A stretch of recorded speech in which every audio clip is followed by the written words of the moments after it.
What's up, everyone? Welcome to the channel. We've got our boy Ross Hitchens, day 2 competitor for the EU Remote Duel YCS, hosted by Rad and Trade.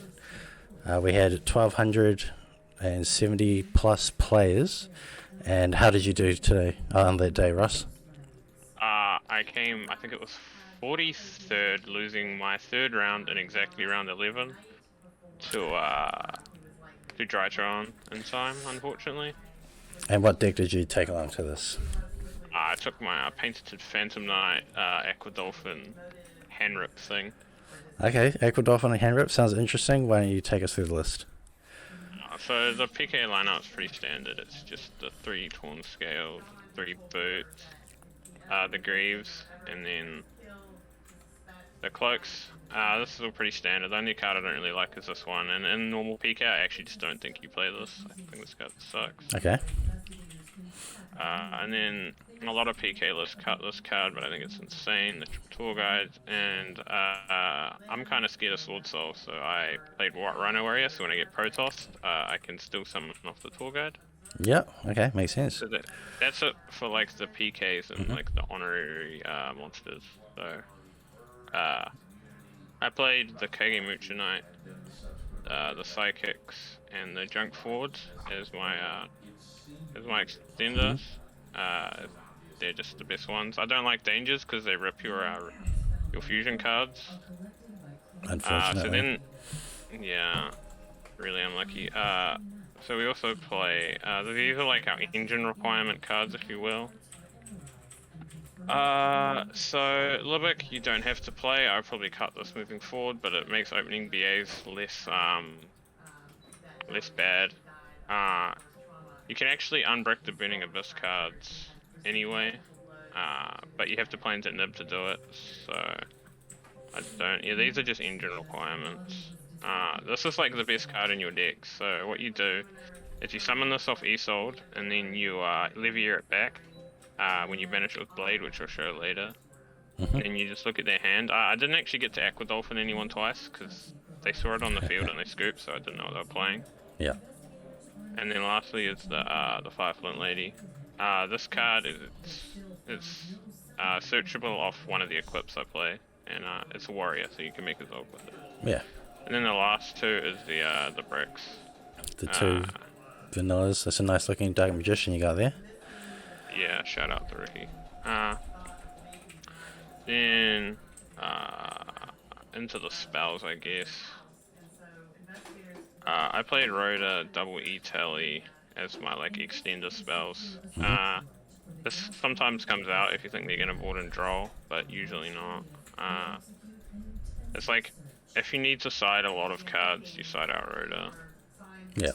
It loses to order and draw, and then for the like non-engine spell cards, we played Droplets and Call by the Grave. You notice there's like not many going second cards. We were kind of just hoping we won the roll and would combo, but even if not, like this deck is like all gassed, so unless you get Protossed or like the Harpy Trap, you can usually break most of the boards. Like, yeah. You have enough you extenders to hopefully play through interruptions. Yeah, if you draw like mid-rangey hand. If you draw a Poverty combo, then you're probably just not breaking any board, but never mind. And then the next is a card that I just glues to my hand, apparently. Yeah. I beat Invoked, actually, because I opened 5 side cards in Red Eyes Fusion. So Yeah, that'll do it. that'll do it. Yeah, he wasn't very happy. And then the next is the 4 equips. You play 4 because if you draw 1, you can't resolve Isolde for Dolphin. So I also wanted to play an equip. So these are all the standard equips, and then you have like the 4th equip, which is like something you have to play. So it was between this and Autonomous Action Unit and Axe of Fools. Okay. But I decided for this one because I can play Durendal and it acts as like a soft extender. You'll be able to search your Fire Flint. Yeah, search as Fire Flint Lady. And if you draw multiples, it's usually really bad because you don't have 2 level 3s. Yeah. So this is like, this allows you to play Fire Flint Lady. Did you open multiples often? Yeah. it was an 11 round event, right? So Yeah, it was like, that's bound to happen at some point.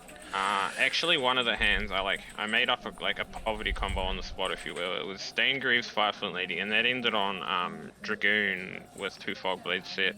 Oh, that's pretty good. Yeah, I didn't even know you could do that until literally. Yeah, when you're that forced to round. figure it out. Yeah. And then we played the Shade Brigazine, Triple Fog Blade Wings, I guess. You play 2 names because you discard 1 off gloves and send 1 off Torn Scales, discard 1 off. You get what I mean. Yeah, discard and then off Shade Torn Scale, Brigazine. send of gloves. Yeah. Shade Brigandine is like really good. Unfortunately, it locks you out of playing like imperms and stuff. Every time I see a Phantom Knight list with imperm, it makes me a little bit sad. That means you can't resolve Shade, and Shade is how you make E-Souls in this list at least. But yeah. 2 warriors. So that's Not a problem. so that's the main deck. 44 cards. Really good. Just unfortunate losing the time against Drytron. Alright, let's take a look at your extra deck. Yeah. So firstly, it's the Dragoon. So this extra deck is like ridiculously tight because every single everything comes in packages. Like there's a Dragoon package, the Zeus package, and the like combo package, if you will. Yeah. So like this is like the one thing of the list you just cannot change. So there's a Dragoon. There's Down to Zeus package. This is something interesting. I could only play 1 Breaksword on this list because there's just like not enough space for anything. Did you miss the second one? Like it comes up, but you can usually like just play around it. When you go second, you probably want another one, but like what I was doing was I summoned Cherubini and then like summoning Breaksword to the Cherubini or popping something, and then like searching a Shade Brigadine and making a Zolt with this. And then bringing it back to make Zeus, so the second one wouldn't like come up as often. And then the FO package and the extended FO package. Probably not in the middle of the camera, but oh well. And I had them run the wrong way. That's fine. Yeah. So that's like the link package. This is all pretty standard.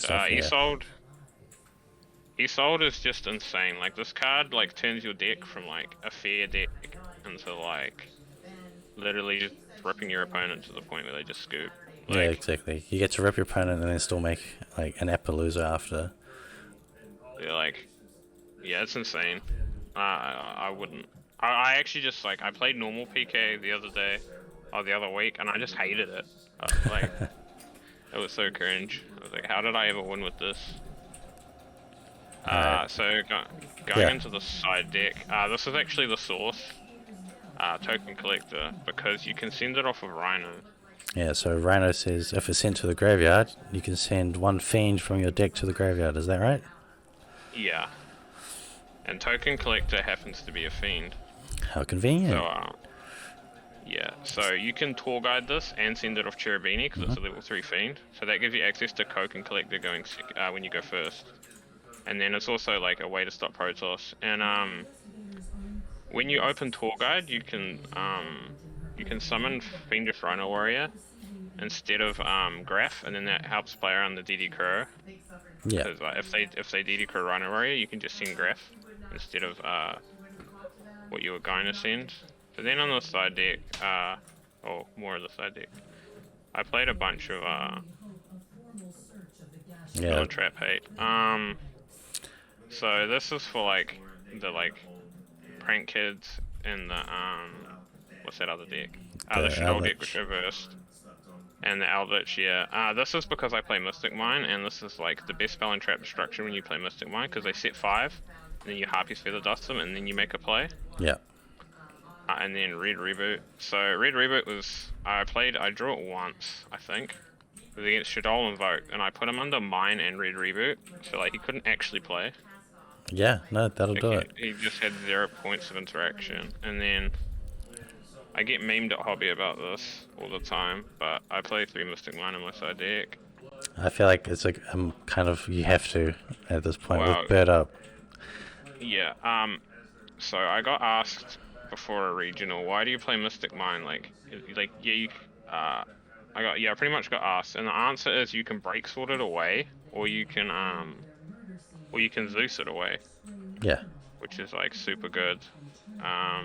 The other thing is if you get Protossed, you can if you draw like another way to to negate the Baron or whatever, you just play mine, and then like you just wait the turn. Yeah. And then you can play again, because like the Sword Soul board, like you can break the Sword Soul board with no going second cards, Yeah. as long as you don't get Protossed. But you probably will get Protossed past game 1, which is why I really wanted to play Lancia somewhere, but I thought this was just better. And this is also an out to Harpy's Featherstorm, if you will. Yeah. Because you get stormed, and then you make sure that you summon all of your stuff in attack mode. Obviously you can't summon the psychics in attack mode, which is like kind of annoying. But you just you ram your stuff, activate Mystic Mine, and yeah, you can just like ride it. I think this card's insane. Like at the regionals I was playing Terraforming for this. But people are already siding in Droll against me because I'm like playing his old package. Yeah. So the next was Triple Dark Ruler. This card actually sucks. This probably should have just been Lancia or something, but Under. because this doesn't. Yeah, it just underperformed. Like against Drytron, it was nice, but like the second Drytron player that I versed, he actually. Well, it was a game 1, so I didn't get to see this against him, obviously, but he used Beatrice to send Imperial Order, and then used Griffin to get it back game 1, so that I couldn't like do anything like this. And then like Sword Soul, like you're literally just trading with like Baron Negate and like a Veiler, and then you still like get hit by Blackout. So like I think these might be Lanciers moving forward, but at the same time, like if this resolves against certain matchups, you just win. It also combos with like the Mystic Mine, so I've like built my side deck and all my going second cards to like synergize with each other. So like Mine Droplet's really good. Dark Ruler Droplets is like pretty good. Yeah, They're pretty like good. good block cards and definitely good in combination. Yeah, because the format is like so bad to the point where if you don't open like 2 cards, like, if you're playing a fair deck and you don't open 2 cards to like break the board, you probably just lose. This deck you still have to open 2 usually, but like yeah, because you play so much gas, you can usually break the boards. I don't know. Dark Ruler is like it's whatever. If I play Lanciers moving forward, I definitely cut the Dark Rulers for them. Alright, cool. What The have you got next left? was Droll and Lockbird. So this is the last kind of. This is just for Bird pretty much, but it came in most of my matchups, even though it was 4 birds. Okay, yeah. I was gonna play like 2 of this, or like 2 of this, and then cut 1 of the token collectors for a Lancia. But I came to the conclusion that if you Droll a Sword Soul player, you're probably not getting Protossed. Yeah. Because they have to search the Protoss off of Emergence. But unfortunately, my loss was he had open Protoss and I Drolled him. So I don't know how valid that theory is moving forward. I don't think Droll's insane. Yeah, it's a good card. Definitely a good card. Floodgate hand traps are the best ones. Yeah. That's why I want to play Lancia, but I don't know. The reason I didn't play it is because against the Bird Up deck, you can't beat Robin because your biggest normal summon is like 1200. Yeah. So like they can still make Robin through Lancia, but they can't make Robin through Droll usually unless they hard open barrel, and then like it's fine. Yeah. So I don't remember all my matchups from the day because it was 2 days obviously, and it was like dumb o'clock in the morning too. Yeah, that started at But 10 I p.m. our remember time. all of my losses. So my first loss was to it was to Sword Soul actually. Yeah. I can't remember what round it was. It was pretty late. like round 5, 4 or 5 maybe. Mm. But yeah, he just like he just had everything pretty much. And then my second loss was the second to last of day 2 to the bird up deck because I bricked game 3 pretty much. I just opened 3 traps and equip game 3. Mm. That was really unfortunate. Just like my dog barking right now, which you can probably hear. And then my last round was my second Drytron matchup, where I just lost the roll. Yeah. And what's the Natasha? Yep. He resolved Natasha twice to target his Beatrice after I had done 2400 damage. So he healed for 2-5 when I had only done 2-4. So wins by 100 points. That's unfortunate. Yeah. Like I would have had like 6k damage minimum on board through like his I opened pretty good. Oh, I didn't open pretty good. I opened like, this sounds really dumb, but I opened like Tour Guide Knight and like droplets, but against like it was like Tour Guide Knight, droplets, Dark Ruler, but the Dark Ruler was kind of a blank because of like just because of the situation. It was really bad because I got Lanciered. Yeah. So I got Lanciered, and then even like negating it, the ultimate is they still have double orange in hand. Yeah, so I managed to summon up the Sir with Graph and then bump it. Use Cherubini to target Sir to make it to make it 2-6, and I punched an IP. Or if I had known that I was gonna get Lanciered earlier, I would have sent Stain Greaves. Right. And punch the IP, and that would have given me 26 damage. But I dropped the IP. Yeah. But yeah, so before we go, I should have done this at the start because I tell all my friends to do it at the start. We'll do shout out. That's right. Editing, I can put it at the start. Oh no, it's alright. So shout out pretty much just all of Waikato Yu-Gi-Oh! Or YGO as I call it, because Waikato. Shout out Ricky, Luke, Will, and Ethan in particular, because he let me borrow the Rhino Warrior, and then Marshall and Luke are like my big testing buddies, if you will. Yeah. Shout out to Will especially as well, because we put a lot of theory into both his Prank Kids list and my PK list. Shout out the Creamery, obviously. They helped me with. I don't know how to explain it. They just helped me with. I don't want to say the math, but the ideas behind all of the equip numbers and stuff. Yeah, it's good to have. Yeah, testing with G-Man was pretty good because he knows how to play lots of decks.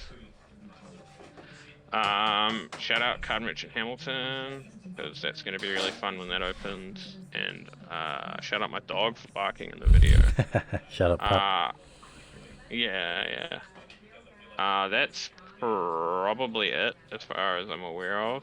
Oh, just shout out everyone, because honestly, if I missed you, I'm sorry. Because these people mean anything more than these cards could ever mean. To winning an event. But yeah, so that's it for the deck. Like, comment, subscribe. Cheers, Ross. Congratulations on your 43rd placing. Yeah, unlucky. Hey, it's definitely something to be proud of. Oh yeah, I was very surprised, to be honest. Because I just went in there, I was like, oh, I'll go X3 by end of day 1 or whatever, and then just play as far as I can, and then almost. Yeah, cool. All right, thank you. Thanks everyone for watching, and we'll catch you next one.